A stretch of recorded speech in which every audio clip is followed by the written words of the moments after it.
Bobcat Corner, speak up. You got a topic that you want to talk about? Anything related to college sports, college football, and the Ohio Bobcats, or the Mid American Conference? Anything that's on your mind, you can go to this link, telb.ee/Bobcat Corner speak up. And you can record up to 1 minute of a voice message where you can pitch your topic to us. And if it sounds great after reviewing it, then we'll put it up on an upcoming episode of Bobcat Corner. Guaranteed. What do you got to lose? Speak up. If you like this video, please give it a thumbs up, smash the like button, and feel free to share it with others so that they can see it too. And if you're new to this channel, please feel free to subscribe and hit the notification bell so that you can get updates on what I'm doing for this channel. Thank you all so much for your support. Hello, everybody. Welcome back to another episode of Bobcat Corner, episode number 91. And let's just get right to it. The theme of this episode would be international play, international games. And this is kind of a theme that you've been seeing the last few years when it comes to college football, college sports in general, but also college football, that teams have been scheduling neutral site games, quote marks, neutral site games, so to speak, in foreign countries. That's not in the United States. Or in some cases, which I'm about to say, a U.S. Commonwealth. So thinking about this has been a topic that has been on my mind off and on the last few years, but it seems to be resurfacing again. And these two articles will definitely highlight what I'm thinking about. And this is going to illustrate to you guys why you should pay attention to these kinds of announcements. So both of these articles were written in early May, around May 8th.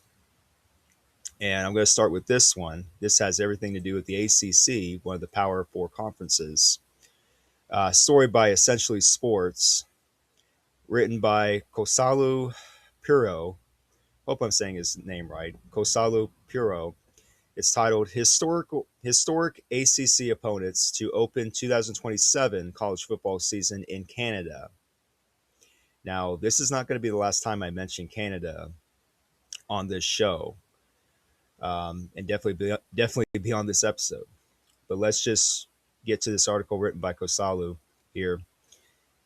I'm only going to read part of it. I'm going to leave a link to this in the description box for you guys to read along here. While the Big Ten and SEC are busy arguing over who deserves more CFP spots, the ACC is investing in international visibility. There you go. The conference is planting flags across continents. First was Dublin, Ireland, then Brazil, Rio de Janeiro, and now Canada, where two historic ACC teams are scheduled to kickstart their 2027 season in week 0. And I'm going to get to this point in a minute here about week 0. Syracuse and Wake Forest will officially open the 2027 season at BMO Field in Toronto, which holds more than 45,000 fans. Commissioner Jim Phillips seems focused on taking the conference global. The ACC already has a strong connection with Dublin through the Aer Lingus College Football Classic, which is in Dublin, Ireland. The conference played games there in 2016 and 2024, and Pittsburgh, will face Wisconsin there again in August 2027. Now, before that, the ACC will send NC State and Virginia to Rio de Janeiro this season, while North Carolina and TCU head back to Ireland. Now, Toronto joins the list as the games expand to 3 countries on 3 continents. It shows that the conference knows that perception matters. Think of it like bringing a Grand Village festival to a whole new country, so to speak. The ACC is not just playing a simple match in Canada. They are taking the heart of American college football to a massive new crowd. This historic step across the northern border is a brilliant move to win new lifelong fans. Well, that remains to be seen, but you understand where they're coming from when this is said. Here's the quote. We are thrilled to bring ACC football to an international stage in Toronto, Jim Phillips said. This conference game represents an exciting opportunity to showcase our student athletes in our member institutions, as well as put on full display the energy of college football to a new and diverse audience. Now, one last quote before I stop reading this article. Building on our successful history of international games from Dublin to our upcoming game in Brazil, this matchup reflects the ACC's continued commitment to giving our student athletes a first class experience, as well as memorable experiences for our fans and alumni, all while helping to grow the game globally, he added. Now, before I continue on here with the next article, I do want to say this um, as a side note that you hear this all the time with international games being scheduled, whether it's during the season, at the very beginning of the season, even postseason play, the bowl games, of course, as we know. Um, this is a practice. This is an experiment, a practice that's not going to go away, guys. And I just want to, lay the groundwork there for you guys for what I'm about to read, because it's not just going to affect the Power Four conferences like the ACC, for example. It's going to also affect the G6, the Group of Six conferences, because they're also wanting to get in on this. And I do believe in their case they should, because they need to increase the visibility of their product on the field. And it would be a wise move on their part, the G6, to showcase what they got on an international stage, whether it be Canada or any other country for that matter. In this case, it is a U.S. Commonwealth, so it's part of the United States, but you can tell that there is a willingness in general to branch out from the main country of America here. And what I mean by that is this next article has everything to do with the MAC, the Mid American Conference. This was posted on getsomeaction.com, the official website for the MAC. Puerto Rico Bowl to debut during the 2026 season. And this was released on May 8th. Bayamon, Puerto Rico. The 2026 college football postseason lineup is set to feature the first ever Puerto Rico Bowl. Developed and managed by Complete Sports Management and ESPN Events in collaboration with Discover Puerto Rico, marking the first time the island is set to host an American college football game. The first time, apparently. The game is a part of the expanded 41 bowl game lineup for the upcoming season, recently sanctioned by the NCAA. The Puerto Rico Bowl is slated to be played at Juan Ramon Lubriel Stadium, hope I'm saying the whole name right, in Bayamon, and broadcasted by ESPN. This milestone marks the first time the destination hosts a matchup in which a Mid-American Conference team, MAC, faces a fellow NCAA Division I football bowl subdivision conference opponent, whoever that may be. The game's December debut date and kickoff time will be announced at a later date. I'm skipping ahead to another part of the article. Discover Puerto Rico is the island's official destination marketing organization, just to give you some background.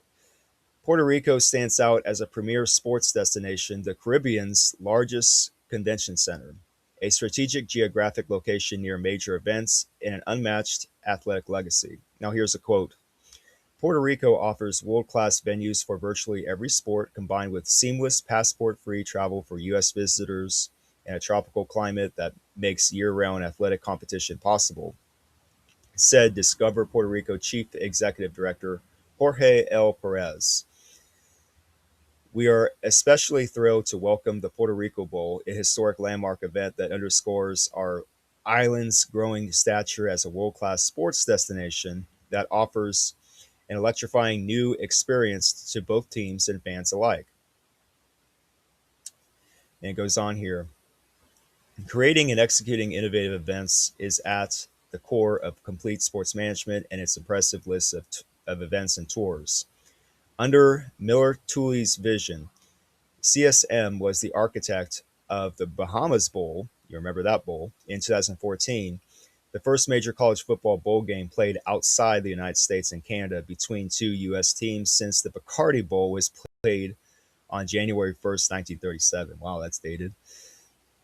And then it just goes on to talk about complete sports management and discover Puerto Rico, which you guys can read in your own spare time. I'm going to provide a link to that article in the description box below as well.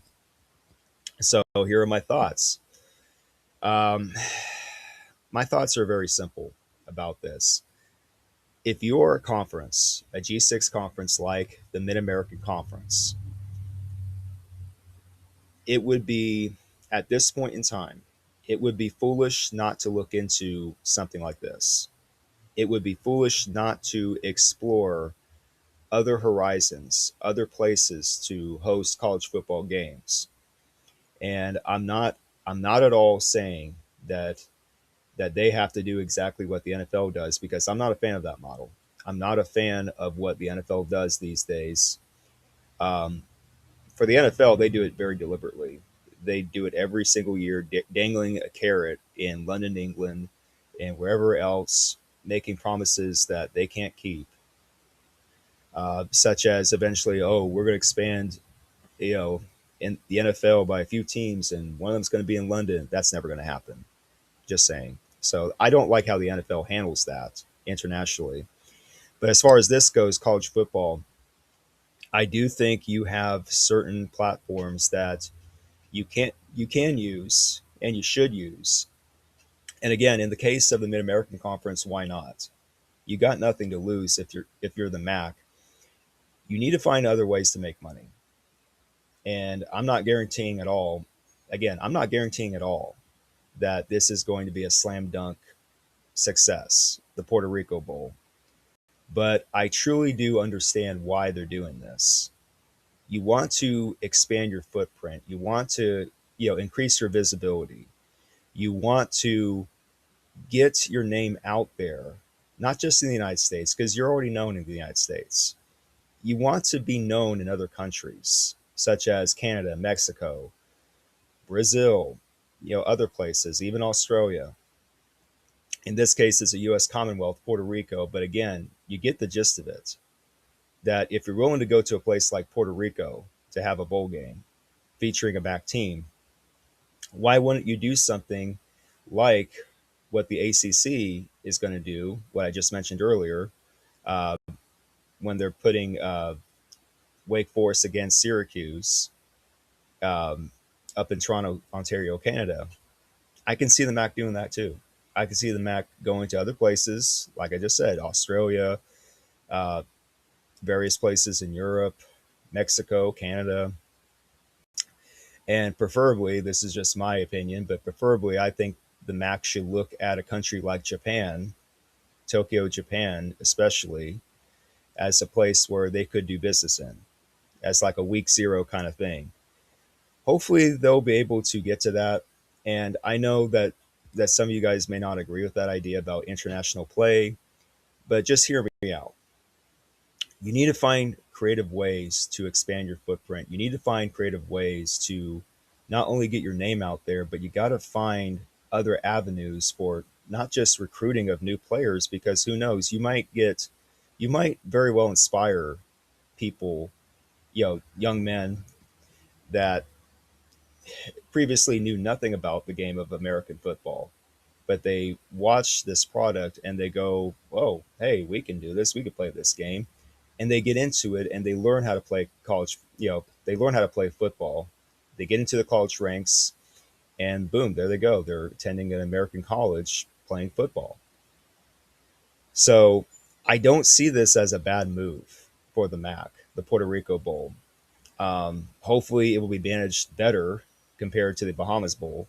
I don't know what happened there, but I generally see where the MAC is going with this, and I don't see any problem with it. Again, it's just a matter of how you manage it. How is the Puerto Rico Bowl going to be managed going forward? Will it be better? Will it be a better experience than the Bahamas Bowl? Because you got to prop it up if you're going to promote this.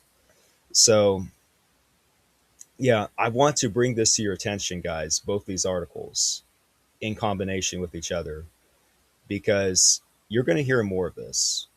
You're already hearing it from other conferences like the Big 12, for example. Brett Yormark, he's been wanting to set up some games for any sport in Mexico City. I've heard that too. I think that was about a year or so ago that he said that. So this kind of talk is not going to go away. That's my ultimate point for you guys. So let me know what you guys think in the comment section below. I highly encourage comments to be made about this topic in particular, um, because this is going to be an important topic.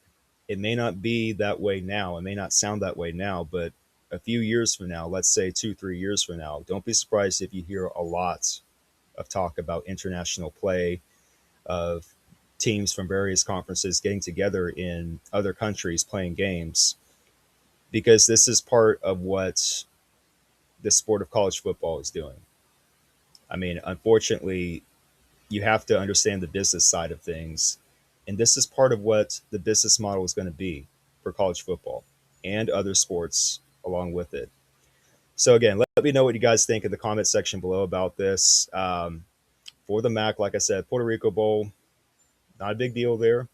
Um, I think they should go for it. I think they should try to experiment with it. And I think on week 0, just like what the ACC is doing now, I think they should experiment here and there, um, having a Mid American Conference team play somebody in other countries on week 0. I think that should be a thing. So yeah, let me know what you guys think in the comment section below. I'm going to stop rambling here. Got another part of this episode to get along with. So yeah, I appreciate all the support that I get from you guys. And to wrap this part up, always be genuine, always have integrity. This is STV Castle, the channel, and this is Bobcat Corner, and stay tuned. Welcome back, everybody, to episode 91 of Bobcat Corner. And I'm just coming back to you for this segment, for this special camera angle that I'm going to use. One of my newest flags, by the way. I'll tread wherever I want. Good message there.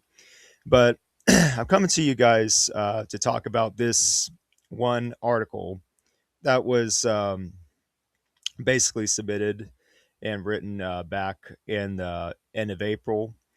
So it's a couple weeks ago that this was put out there, but I do think it's significant for the long term when it comes to stuff relating to not just TV ratings, but how mainstream media of sports, how they handle certain things like metrics for TV ratings, and um, how sports in general are perceived when you use stuff like this. And I do think this guy, Matt Yoder, who presented this, I do think he presented this in such a way that you and I, basic average Joe fans, can understand. And it's on awful announcing. I'm going to read a little bit here just so you guys know uh, what we're talking about here. Ratings are an obsession for this. Ratings are an obsession of the sports media industry, as they very well should be. Viewership numbers can give us a hierarchy of the true popularity of sports. This is what Matt Yoder is saying. They can tell us which sports and events are growing and which are in decline. They can even tell us how well sports are connecting with certain ages and demographic groups, and who is well equipped to maintain to or build an audience through an unprecedented churn and competition. But it is becoming increasingly frustrating to try to decipher fact from fiction when it comes to sports ratings numbers that are being produced. And that is a big part of the issue that is going on with college sports in general, in particular college football, which circles back to what I'm talking about, what I've been talking about throughout all these episodes of Bobcat Corner, that a big part of what we're dealing with for the governance of college football is that it's a complete mismanagement of the numbers when it comes to TV ratings and how TV networks are basically running the show, not just conferences like the Big Ten, the SEC. So much of what you see is being manipulated by TV networks such as ESPN and Fox, and I have to keep saying it until it gets realized. So, continuing on with this article, nowhere was that more evident than this past weekend. Well, a few weeks ago, NFL draft. ESPN and the NFL touted the third most watched opening night of the NFL draft with 13.2 million viewers, supposedly. But that wasn't just on the three linear presentations available across ESPN, ABC, and NFL Network. No, it also included ESPN Deportes, Hulu, Disney Plus, the ESPN app, NFL Plus, TikTok, YouTube, and X. They combined all of that, in other words. In case you're not counting along at home, that's 11 total platforms that the companies are combining numbers from to make their viewership figures look more impressive. They also switched gears in midstream in a press release to count the number of minutes and views that Pat McAfee's draft coverage engineered on social platforms. Had to throw Pat McAfee in, apparently. What's next? Will we start talking about the Stanley Cup playoffs performance while Mercury is in retrograde? I have no idea what he was talking about there. But the point is, with this next part, reading on, how is anyone supposed to make sense of this melting pot of data that combines linear, streaming, and digital and presents one convoluted stew of statistics? And what Matt Yoder goes on here in this article, I'm going to stop reading. I'm going to provide a link to this article in the description box below so you guys can read it in your spare time. What Matt Yoder is getting at is that there's clearly a manipulation going on here of ratings, of numbers like this. How he puts it is just very clear for us to see, guys. A convoluted stew of statistics. Well, yeah, that's what we call that's what we call spinning a narrative. And leave it to an organization like ESPN to do that. And I hate to be the bearer of bad news when it comes to that, guys, but this is the elephant in the room, so to speak, when it comes to issues related to college sports and college football. As long as we have ESPN being one of the main, gatekeepers for coverage of college football games, such as the college football playoff, um, this kind of stuff is not going to stop. I hate to tell you guys this, but this kind of stuff is not going to stop. ESPN, the guys and gals that work at ESPN, the TV executives, they're always finding ways to spin narratives so that it fits their bottom line. Whatever their bottom line is, they're going to spin it that way. So, is it any wonder that that there have been issues related to college football playoff negotiations? Because guess what? ESPN is leading the way in broadcasting that. They don't want to let go of that power.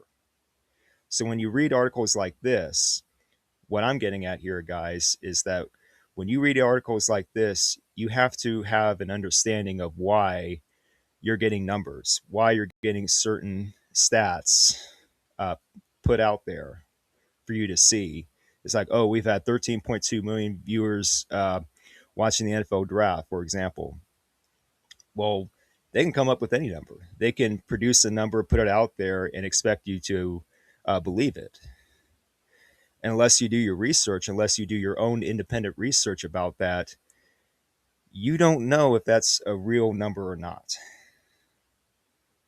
And I'm not trying to step on anybody's toes here. I'm not trying to accuse anybody of lying. But I do find it interesting that we have written pieces like this that are basically calling out organizations like ESPN of doing stuff like this. I just want to bring this to your attention, guys, because I know that this article in particular was written back on April 29th, but I do believe it's going to be relevant going forward, well into the future, well past today, um, because it's something that you can't ignore. Because ESPN is the one calling the shots right now for media rights deals, especially when you have the SEC leading the way along with the Big Ten for organizing this college football playoff for what it is, the format, all that. I'm just, it's just a subtle warning I'm, giving you guys here when it comes to this. So don't be thrown off when you see supposed TV ratings, numbers being put out there, combining stats from linear, digital, streaming. When they combine all that, even social media, when they combine all those numbers, don't be thrown off by those numbers. Be willing to do your own independent research about that. That's what I would say in response to this. Don't be caught off guard.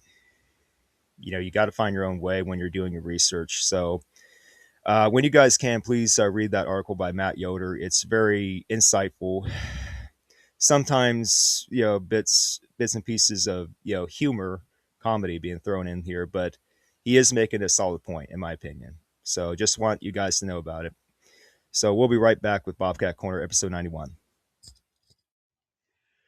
Hear ye, hear ye, hear ye. As the King of Randomburg, I hereby decree that we shall have an ambassador to Canada. And as a matter of fact, here he is.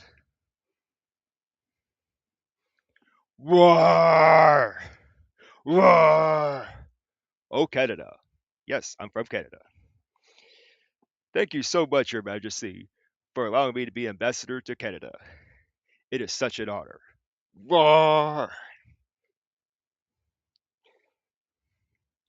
Hold on just a minute. Who are you? I'll get to that in a minute. Why are you the ambassador to Canada? Why? I just said why. Because I'm originally from Canada. Duh. Duh. I've done great business up there. Why are you complaining? But I'm a golden bear. Do you not do your research? The University of Alberta has a team name for the football team. They're called the Golden Bears. So I could speak for them. Oh, come on, you. You're just new here. Excuse me. Excuse me, but as the king, I've already decided who's going to be my ambassador. Vince, you can pack your bags already, okay? Sure thing. Bruce, can you get over here and escort this guy? I need to attend another banquet dinner here soon. Oh, come on, Your Majesty. I was just stating a fact. Golden Bears represent the University of Alberta. Come on, you can trust me.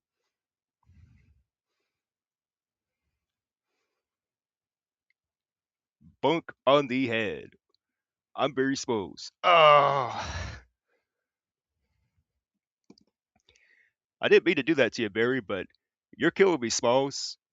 Note the pun.